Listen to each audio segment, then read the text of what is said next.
Bon, bonjour à tous. Donc, comme l'a expliqué Pierre, on va aborder un petit peu la partie coexposition agent chimique avec un aspect un petit peu plus recherche et probablement un peu moins applicatif que ce qu'on a vu ce matin. Mais vous allez S'il voir vous plaît, qu'il y a quand même... est-ce que vous pouvez vous rapprocher du micro? C'est Paris qui parle. Je suis carrément dessus, là. Oui, mais il y a un problème. Ouais, Il faut le mettre. ok, d'accord. Ouais. On a des problèmes avec la technique, hein. Voilà. Donc voilà. Donc pour commencer, je voulais rappeler un petit peu le contexte. Au sein du laboratoire et dans le département, on a commencé réellement à s'intéresser à ces problématiques coexposition agent chimique en 2008 et on a commencé une étude en 2009 qui portait sur les indicateurs d'exposition aux toluènes. Et le but, c'était surtout d'évaluer chez un modèle animal, le rat, les perturbations métaboliques qui étaient reliées aux coexpositions. Donc l'objectif final, c'était, comme je l'ai dit, d'évaluer l'impact des coexpositions dans un contexte de mélange binaire. Il faut savoir comment c'est entre guillemets petit, mais vous allez voir qu'il y a déjà pas mal d'incidences sur un mélange binaire. Et d'évaluer donc l'impact de ces coexpositions, en particulier sur les indicateurs biologiques d'exposition du toluène. Alors pourquoi au départ on a commencé avec le toluène ? C'est parce que c'est l'hydrocarbure aromatique polycyclique le plus utilisé. Donc à l'époque, les chiffres parlaient de 20 millions de tonnes utilisées par an en France. Il est classé catégorie 2 reprotoxique. Dans le département, et Pierre l'a vu en particulier lors de ses nombreuses études qu'on portait sur le toluène, on a vu qu'il était neurotoxique et autotoxique. Et il a également un avantage, c'est que d'un point de vue métabolisme, son métabolisme est similaire chez l'homme et l'animal. Donc ce qu'on a fait pour au départ sélectionner les mélanges qui allaient être étudiés donc en combinaison avec le toluène, on est parti du panorama d'utilisation des solvants en France fin 2004, donc, qui avait été publié dans HST. Donc à partir de ce panorama, on a identifié les différents secteurs d'activité qu'utilisait le toluène. Dans chacun de ces secteurs, on a regardé les autres solvants qui pouvaient être utilisés. Alors pour cela, on s'est aussi appuyé sur les données de la base Solvex, qui est en fait une extraction de la base colchique pour les solvants. À partir de ces deux sources d'informations, on a pu faire un classement des différents solvants utilisés en fonction de leur tonnage et de leur occurrence dans les secteurs industriels utilisant le toluène. Et donc on s'est après focalisé sur un composé chimique par famille. Donc on a vu que le toluène pouvait être en mélange avec des alcools, des cétones, des esters ou d'autres aromatiques. Et dans ces différentes familles, on a retenu le butanol, la méthyléthylcétone, donc un composé dont on a déjà parlé là avec Benoît précédemment, l'acétate d'éthyle et l'exylène. On a réalisé différents mélanges avec différentes compositions et que je vous détaillerai un petit peu après. Et pour les niveaux d'exposition qui ont été utilisés, on s'est encore une fois appuyé sur la base colchique pour déterminer les niveaux maximum d'exposition, pour avoir des mélanges qui soient réalistes d'un point de vue pratique. Donc la méthodologie qui a été utilisée, c'est donc on a fait réalisé des expositions par inhalation, donc sur des rats. Donc dans des conditions contrôlées, conditions qui sont finalement impossibles à retrouver en milieu professionnel. On n'a jamais une exposition qui est continue à une certaine concentration pendant tout le temps du poste de travail. Donc pour pouvoir comparer les résultats obtenus avec les différents mélanges binaires, on a effectué également en parallèle des expositions à du toluène à des concentrations fixées. Et donc typiquement, les rats étaient exposés 6 heures par jour, 5 jours par semaine, entre 1 et 4 semaines. Et donc vous pouvez voir là, en gros, les différents mélanges qui étaient étudiés. Donc on fixait le toluène à sa VLEP de l'époque, qui était 50 ppm, maintenant c'est 20 ppm. Donc on étudiait l'effet d'une concentration croissante en cosolvant à cette concentration en toluène fixée à sa VLEP. Et parallèlement, on a effectué aussi la même chose avec le cosolvant, et cette fois-ci, on étudiait l'effet du toluène. Donc comme je vous ai dit, les niveaux max qui étaient utilisés, c'était les niveaux max qui avaient été constatés dans l'industrie entre 2000 et 2008. Et les concentrations minimum qu'on utilisait, c'était 1/10 de la VLEP 8 heures. Et donc, après toutes ces expositions, ce qu'on regardait concrètement, c'était les concentrations dans le sang des différents composés. Parce qu'effectivement, pour le toluène, ce qui est toxique, c'est la molécule mère. Ce n'est pas sa forme métabolisée ou modifiée dans l'organisme. On regardait également ce qui se passait au niveau du cerveau. Et dans un contexte d'approche pour du biomonitoring, après pour les salariés, on regardait ce qui se passait au niveau urinaire. Donc les premiers résultats qu'on a obtenus, donc portés sur les concentrations en toluène sanguin. Donc là, vous pouvez voir ici des coexpositions avec un toluène fixé à sa VLEP de l'époque, avec des concentrations croissantes en butanol, en MEC, en acétate d'éthyle et en xylène. Et ce qu'on peut voir tout de suite, c'est que l'incidence sur la concentration sanguine en toluène, elle est très variable en fonction du cosolvant en fait, qu'on considère.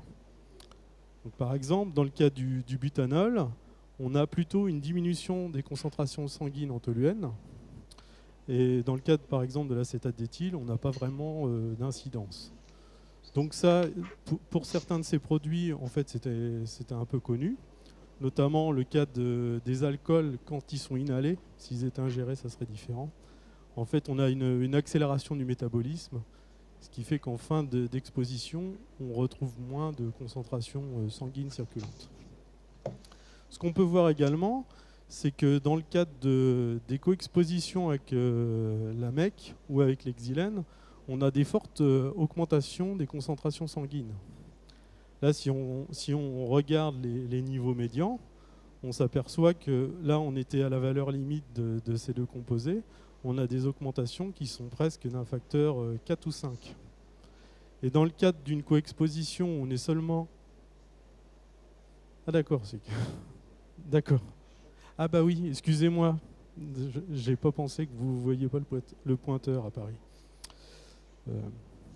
Oui, donc je disais, dans le cadre de coexposition, on a le cosolvant qui est seulement à 1/10 de sa VME, on a quand même néanmoins des augmentations d'un facteur presque 2 dans le cas de la MEC. Ce qui était le plus troublant, c'était pour les coexpositions entre du toluène 5 ppm, donc 1/10 de sa VME de l'époque, avec de la MEC 200. Vous pouvez voir qu'on est passé d'une concentration de l'ordre de 0,2 microgrammes par gramme, de 0,03 microgrammes par gramme, à quasiment 0,2 microgrammes par gramme, ce qui correspondrait en fait à une exposition équivalente à la VLEP actuelle. Donc ça, on ne s'attendait pas à voir une évolution telle au niveau des concentrations, et c'est particulièrement problématique dans un contexte de réelle exposition. C'est-à-dire qu'on peut être exposé à une concentration qui est très faible en toluène et finalement ne pas être si loin que ça de l'équivalent de ce qu'on aurait en toluène circulant pour une exposition à sa valeur limite. Donc par la suite, on a reproduit ces expériences avec une nouvelle souche de rats. Donc on peut constater qu'une fois encore, on a observé des augmentations de concentration sanguine en toluène pour des concentrations croissantes en MEC, à la fois pour des expositions où on partait avec du toluène 50 ppm, et également pour des co-expositions, on avait du toluène fixé à 5 ppm. Donc ce qu'on a remarqué aussi, c'est que la présence de MEC induit une augmentation des concentrations sanguines en toluène, mais la réciproque est également vraie. Et c'est d'autant plus important qu'on est dans des mélanges qui sont particulièrement déséquilibrés. C'est ce que j'indique ici. Et je voulais attirer votre attention aussi sur le fait que même avec cette souche de rat où on a des concentrations sanguines qui sont un peu plus faibles que dans l'exemple précédent, on atteint malgré tout une valeur, une concentration sanguine qui est proche de la valeur BAT qui était recommandée par les Allemands. Alors je fais figurer cette valeur BAT parce qu'elle correspond à une valeur limite de 50 ppm. Elle est toujours encore à cette valeur limite-là. Alors que nous, dans le cas de la France, maintenant, on est sur 20 ppm et la concentration sanguine, c'est une mesure qui est faite le lendemain de l'exposition, le lendemain matin. Donc on n'est plus du tout sur des choses comparables. Qu'est-ce qui se passe en fait au niveau du cerveau? Donc je rappelle que le toluène, c'est un composé qui est neurotoxique et autotoxique. Donc l'incidence des concentrations cérébrales peut avoir un impact important sur la santé. Donc on constate que les augmentations sanguines, à la fois en toluène ou en MEC, ont une incidence directement sur les concentrations cérébrales. Donc ça, nous, on l'a montré dans le cadre de nos travaux, mais c'est quelque chose qui a été également montré par d'autres auteurs, notamment Beninus dans le cas du toluène ou du styrène. Donc ce qu'on peut observer aussi, c'est que si on compare, on a des augmentations qui sont finalement plus importantes dans le cerveau que celles qu'on mesure dans le sang, ce qui est d'autant plus problématique. Actuellement, on a une étude en cours sur la modification du métabolisme du styrène, cette fois-ci à la place du toluène par la butanone. Et on retrouve des données similaires, à savoir que lorsqu'on est en coexposition, on a des augmentations des concentrations sanguines et également cérébrales.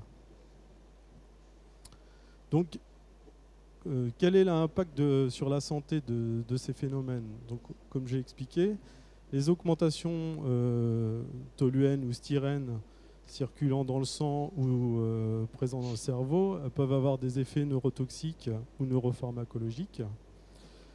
Ce qu'on a vu dans le cadre des études menées conjointement avec Pierre, c'est que notamment on peut modifier le toluène ou le styrène, ces agents aromatiques-là peuvent modifier ou perturber le réflexe de l'oreille moyenne. Donc, je pense qu'il en reparlera un petit peu après. Et donc ces réflexes-là sont en fait des mécanismes de protection vis-à-vis du bruit. Et si on modifie ces réflexes, et en particulier si on les lève, en fait on est moins protégé vis-à-vis du bruit. Donc ça peut être problématique. On a le pendant également au niveau de l'aspect perturbation de l'équilibre, avec des augmentations de concentration sanguine ou cérébrale. On a des perturbations de l'équilibre qui peuvent arriver et du coup, d'un point de vue prévention, une augmentation des risques de chute qui ne sont pas nécessairement liés finalement à des sols glissants ou des choses physiques. Et ce que je voulais particulièrement signaler, c'est que là, on parle d'un mélange de produits qui sont connus pour être relativement toxiques, le toluène et le styrène, mais la MEC, elle n'est pas au départ très toxique. Donc c'est pas parce qu'on a affaire à un mélange où on a un produit toxique et un autre qui est... Enfin, c'est pas parce qu'on... Je reprends. En fait, le problème ne vient pas d'une coexposition entre deux agents qui est toxique. On peut en avoir un qui n'est pas toxique et pourtant le problème est bien présent. Donc c'est pour ça qu'il faut être vigilant par rapport aux compositions des mélanges qu'on est amené à utiliser. Si on regarde maintenant ce qui se passe au niveau urinaire, parce qu'en fait, tout à l'heure, on a évoqué la métrologie atmosphérique, et pour savoir en gros à quoi sont exposés les individus, quelles que soient les sources d'exposition, parce que ça peut être l'inhalation, mais ça peut aussi être du passage percutané, ça peut être de la voie orale. On est amené à regarder des indicateurs biologiques d'exposition urinaire. Alors si on regarde par exemple l'un des indicateurs biologiques d'exposition du toluène qui est l'orthocrésol, on constate qu'en fonction du mélange qui a été étudié, toluène-mec ou toluène-xylène, on a une incidence qui est différente sur l'expression de ces indicateurs biologiques d'exposition. Et pourtant, je rappelle qu'au départ, tous les deux augmentaient la concentration sanguine en toluène. Donc là, vous voyez, dans le cas des mélanges toluène-mec, on a une augmentation de l'expression d'indicateurs biologiques d'exposition. Et dans le cas des toluène-xylène, on a une diminution. Et on constate aussi que dans l'urine, l'intensité de l'augmentation de la diminution, elle est plus faible que de celle qu'on observe dans le sang. Donc c'est problématique parce qu'on ne retranscrit pas fidèlement ce qu'on a observé au niveau du sang. Donc il y a quand même quelque chose à prendre en compte, c'est que dans les résultats que je vous présente, là, on est sur des études animales. Et en fait, les résultats qu'on obtient, c'est issu de collectes d'urine qui sont effectuées sur une période de 18 heures. Ce qui n'est pas le cas dans la vraie vie. J'y reviendrai un petit peu après. Si on regarde un autre exemple, celui de deux indicateurs du styrène que sont l'acide mandélique et l'acide phénylglyoxalique, on constate également qu'on peut en avoir une incidence, notamment au niveau de l'acide mandélique, en cas de coexposition avec la MEC. Et puis au niveau du PGA, l'incidence, elle est plus limitée, en fait. Alors, je voulais simplement signifier que, comme je l'évoquais tout à l'heure, dans le cas d'un contexte de biomonitoring, en fait, on est amené à faire des urine spots. Donc ces urine spots, elles sont souvent effectuées en fin de poste, fin de semaine, mais bon, ça dépend de ce qu'on recherche, mais ça pourrait être aussi en début de poste. Et si on regarde un profil classique, exposition à un solvant avec l'excrétion dans l'urine de ces métabolites, bon, c'est très schématique, mais c'est pour illustrer. Si on fait un prélèvement de fin de poste, on mesure une concentration urinaire en métabolites X. Ce qui se passe, c'est qu'en cas de coexposition, encore une fois, c'est des cas très théoriques, mais c'est juste pour illustrer le propos, on peut avoir des modifications cinétiques de l'excrétion urinaire. Donc là, dans ce cas-là, on a une excrétion en fait, qui est ralentie. Alors on suppose que c'est en fait le cas pour le mélange toluène-mec. Et dans ce cas-là, si on a une excrétion qui est ralentie, la concentration qu'on mesure Y, elle est inférieure à celle qu'on avait mesurée en cas de mono-exposition. Et du coup, dans un cas comme celui-ci, on a une exposition qui est sous-évaluée si on se fie uniquement à ce qu'on mesure dans l'urine.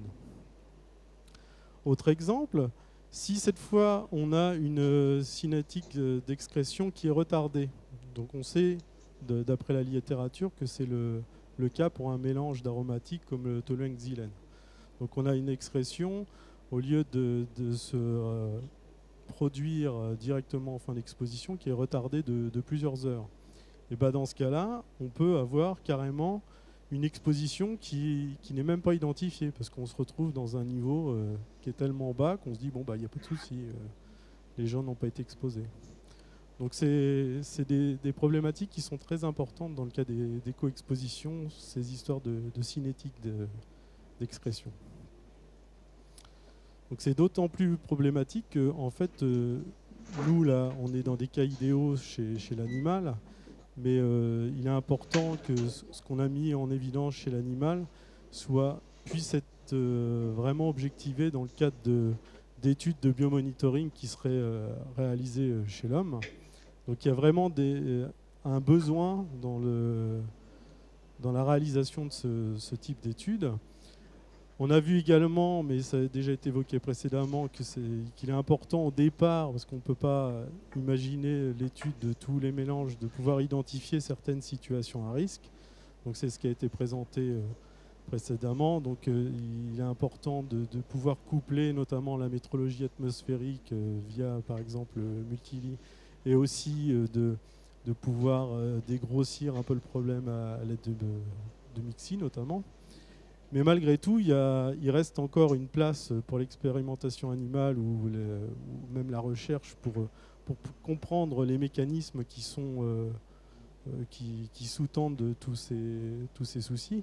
Et je rappelle que dans MIXI, il y a quand même une base de bibliographie qui supporte en fait tout ce qui est dans je ne sais plus comment on appelle ça, la lecture de niveau 2. En fait, c'est alimenté par des publications qui sont réalisées la plupart du temps chez l'animal, dans des conditions idéales, on va dire. Donc nous, de notre point de vue, il est aussi important dans le cadre de nos études qu'on travaille un petit peu plus sur les cinétiques d'excrétion, qu'on essaie d'affiner un petit peu pour voir à quel type de modification on a affaire. Est-ce que c'est des excrétions retardées, ralenties? Il faut qu'on affine ces points-là.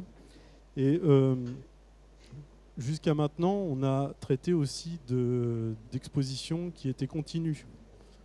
Qu'est-ce qui se passerait si on travaillait sur des expositions séquentielles, alternées? On ne sait pas trop ça. Qu'est-ce qui se passerait aussi si on regardait des expositions qui sont non plus à une valeur moyenne 8 heures, mais sur du court terme? Est-ce que c'est comparable? Donc, tout ça, ça fait partie des pistes qu'on souhaiterait investiguer dans l'avenir. Et puis, dernière piste qu'on souhaite aussi investiguer, c'est les co-expositions agents chimiques et bruit. On a vu que, en fait, on pense que dans le cadre de ces co-expositions entre guillemets triples, le bruit en fait pourrait servir l'un des agents chimiques pourrait servir de catalyseur pour accroître les problèmes liés à l'interaction entre un agent chimique et le bruit. Donc voilà, c'est les perspectives pour l'avenir.